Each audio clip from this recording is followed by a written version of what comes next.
निरहङ्कारः सशान्तिमधिगच्छति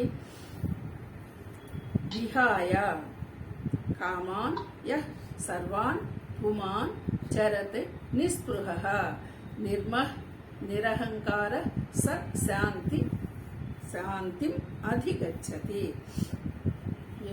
మనము నిన్నటి శ్లోకంలో అనుకున్నాము, ఏ విధంగానైతే సముద్రానికి అన్ని వైపుల నుంచి జలం వచ్చి చేరినను సముద్రం ఎలాగా నిశ్చలంగా స్థిరంగా ఉంటుంది అంటున్నామో, అంటే అలలు ఉంటాయి కదా అని కూడా అంటారు. అలలు ఉన్నా కూడా సముద్రం ఎప్పుడు గంభీరంగానే ఏ విధంగా ఉందో అలాగే జ్ఞాని కూడా ఎన్ని రకాలైనటువంటి తనలో కలిగిన వికారాలు, ఎలాంటి వికారాలని అంటే బయట జరుగుతున్నటువంటి వికారాలు ఏటిల్ని కూడాను జ్ఞాని తనలోకి తీసుకోడు, నిశ్చలంగా ఉంటాడు.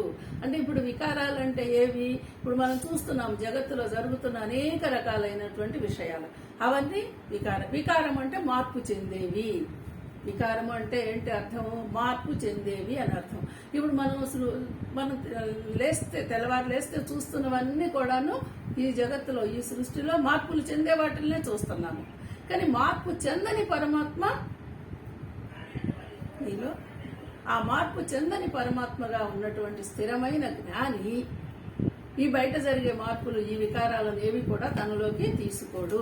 ఆ సముద్రం లాగానే గంభీరంగా ఉంటాడు.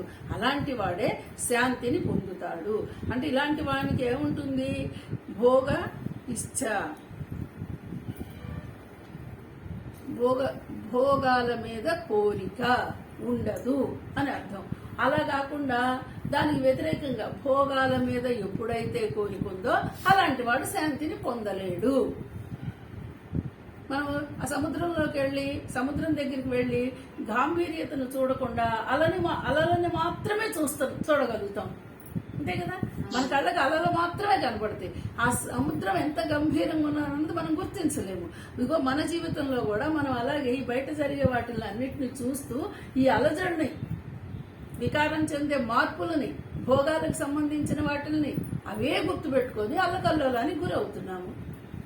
స్థిరంగా నిశ్చలంగా పరమాత్మ భావనతో ఉన్నప్పుడు పరమాత్మ జరిగేది జరుగుతుంది, శాంతిగా ఉందాము అనే ఆలోచన ఉన్నప్పుడు వాడు శాంతంగానే ఉంటాడు, సుఖాన్నే పొందుతాడు, ఆ సముద్రంలాగా గాంభీర్యంగానే ఉండగలడు.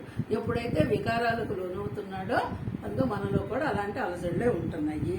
అందుకని శాంతిని పొందాలంటే ఈ భోగాల మీద, మార్పులు చెందే వికారాల మీద ఆశ, ఆసక్తి లేకుండా ఉండాలి అని చెప్తున్నాడు.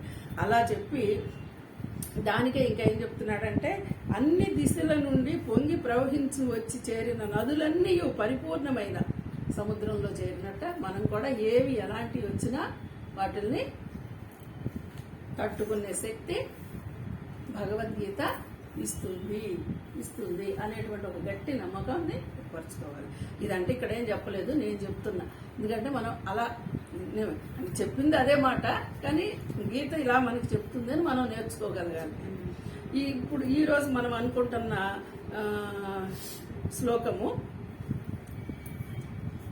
పుమాన్, ఏ పురుషుడైతే సర్వకామాన్, సమస్తమైన కోరికలను త్యజించి, అంటే మన ఎవరైతే ఇక్కడ పురుషుడు అంటే మళ్ళీ మీరు బాగా గుర్తుపెట్టుకోండి, మనమే ఎవరమైతే ఈ భగవద్గీత, ఈ జ్ఞాన మార్గం అనేటువంటి అన్వేషణలో ఉన్నామో ఇలాంటి వాళ్ళు ఎవరైనా సరే వీళ్ళందరూ ఎలా ఉండాలి? అన్ని కోరికలు, సమస్తమైన కోరికలు, అది చిన్నదే గాని పెద్దదే గాని కోరికలన్నిటినీ త్యజించి అంటే వదిలేసి, మమతారహితుడై, ఇప్పుడు మనల్ని పట్టుకునేదేంటి? ఈ మమత అనురాగాలే కదా. మనం మంచి మంచి పేర్లు పెట్టుకున్నాం. ఈ మమత లేకుండా ఉండి, మళ్ళీ ఇంకా ఒక్క మమత లేకుండా ఉంటేనే సరిపోదండి, అహంకార రహితుడై. ఇక్కడ అహంకార రహితుడు అంటే మనం దీన్ని ఇంకొంచెం జాగ్రత్తగా కూడా ఆలోచించుకోవాలి. అహం అంటే నేను అన్నారు కదండి, నేననేది నేను పరమాత్మని తెలుసుకున్నాక నేను లేకుండా ఎలా పోదు అని చెప్తున్నారు కదా. మరి ఇక్కడ అహంకార రహితుడు అని చెప్తున్నారే, మరి ఇక్కడ అహంకార రహితుడు కంటే ఏమిటి అర్థము? నేనే చేస్తున్నా, నేను చేశాను, నాది, నాకు, అవన్నీ మనకి అహంకారానికి సంబంధించే వస్తున్నాయి. నేను పరమాత్మ అన్న భావనతో ఉన్నవాడు అహంకార రహితుడు. జీవు నేనే నేనే నేనే అనుకునేవాడు అహంకారంతో ఉన్నవాడు. ఇలా అహంకార రహితుడైన వాడు నిస్పృహ, స్పృహరహితుడై, అంటే ఇక్కడేంటి అతనిలో నిస్పృహ అంటే ఎలాంటి స్పృహ లేదు. ఇంకా ఇక్కడ స్పృహ లేదు అంటే ఏదైనా సరే ఒకటిగానే స్వీకరించేటువంటి స్వభావం. ఇప్పుడు మనం ఏదైనా చూడండి, ఏదైనా మనకి రాలేదనుకో, ఒక అనుకున్న విషయము మనం కావాలనుకున్నది మనం పొందలేకపోయాం, వెంటనే నిస్పృహకి గురయ్యాము, నిరుత్సాహానికి గురయ్యాము అని అంటున్నాం. మరి అలాంటి నిస్పృహ నీలో ఉండాలా? ఇప్పుడు నీకు ఏది వచ్చినా రాకపోయినా ఎలాంటి నిస్పృహ లేదు. అలాంటి నిస్పృహ రహితుడై చరతి అంటే చరించును, తిరుగాడుతూ ఉంటాడు. చరించడం అంటే తిరగదు అంటే నీ పనులు నువ్వు చేసుకుంటావు. ఇక్కడ తిరగడం అంటే ఏదో లోకంలో పోయి తిరగడం కాదు, నీ పనుల్లో నువ్వు ఉంటావు, వచ్చినా రాకపోయినా.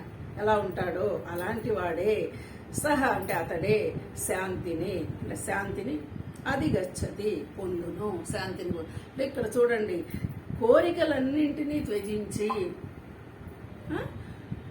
మమత అహంకార స్పృహ రహితుడై, అంటే మమత అనేది అహంకారం అనేది తనలో లేకుండా ఉన్నవాడు, అలాగే శాంతిని పొందుతాడు అని చెప్తున్నాడు. ఇక్కడ చూడండి, నిస్పృహుడై ఉన్నవాడు అంటున్నాడు, స్పృహ రహితుడై, రెండు ఒకటే కదా అర్థం. నిస్పృహుడు అన్న స్పృహ రహితుడు అన్న మీనింగ్ ఒకటే. అలాంటి ఏ కోరికలు లేకుండా ఏది వచ్చినా దానికి నిరుత్సాహపడకుండా ఉన్నవాడే ఎప్పుడైనా శాంతిని పొందుతాడు. అలాంటి వాడే ఉత్తముడు అని చెప్తున్నాడు. మరి ఇలాంటి ఉత్తముడు మనకి ఈ 2వ అధ్యాయంలో అర్థం అయిన తర్వాత, ఇప్పటి వరకు 2వ అధ్యాయం మనకి జ్ఞానాన్ని సాంఖ్యయోగం అంటే జ్ఞానయోగం. ఈ 2వ అధ్యాయానికి కొంతమంది సాంఖ్యయోగం అని చెప్తున్నారు, కొంతమంది జ్ఞానయోగం అని కూడా చెప్తున్నారు అన్నమాట. ఇది నీకు అర్థమైనప్పుడు చూడండి, ఏషా బ్రాహ్మీ స్థితి పార్థ నైనాం ప్రాప్య